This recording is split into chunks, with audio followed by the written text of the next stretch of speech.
రాష్ట్ర ఆర్థిక పరిస్థితిని ఎవడన్నా ఖరాబ్ చేసిండా అంటే ముమ్మాటికి రేవంత్ రెడ్డి అని నేను ఖచ్చితంగా చెప్తా ఉన్నాను, నిర్ద్వందంగా చెప్తా ఉన్నాను. లేకపోతే చక్కగా పరుగులు పెడుతున్న రాష్ట్రాన్ని, పరుగులు పెడుతున్న హైదరాబాద్ రియల్ ఎస్టేట్ రంగాన్ని, హైడ్రా పేరిట, మూసీ పేరిట దౌర్భాగ్యం అంతా తెచ్చిందే ఈ కాంగ్రెస్ ప్రభుత్వం. మొత్తం వీళ్ళ విధ్వంసకరమైన ఆలోచనలతో, వీళ్ళ చాతగాంతనంతోనే రాష్ట్ర ఆర్థిక పరిస్థితి వాళ్ళ కుదేలైంది. నువ్వే బజార్లో పడి నేను నా ఆర్థిక పరిస్థితి బాగాలేదు బాగాలేదు బాగాలేదు అని 10 సార్లు చెప్తే కొత్త ఇన్వెస్టర్ ఎవడన్నా వస్తాడా? ఉన్నవాడే పారిపోయిండు. 3 పెద్ద పెద్ద పరిశ్రమలు పారిపోయినాయి. కెయిన్స్ అనే పరిశ్రమ పారిపోయింది. మేము కష్టపడి బెంగళూరు నుంచి ఇక్కడికి పట్టుకొస్తే ఆయన గుజరాత్ పారిపోయిండు.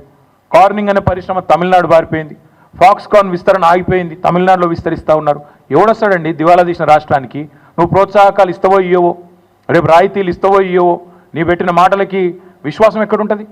ఒప్పందాలు ఉన్న వాటిని నువ్వు ఇష్టం వచ్చినట్టు ఏకపక్షంగా రద్దు చేస్తే ఎవడు పట్టించుకుంటాడు? రాష్ట్రాన్ని విధ్వంసం చేసిందే, ఈ రాష్ట్రాన్ని అతలాకుతలం చేసిందే నీ దివాలా కోరుతనం, నీ భావదారిద్ర్యం.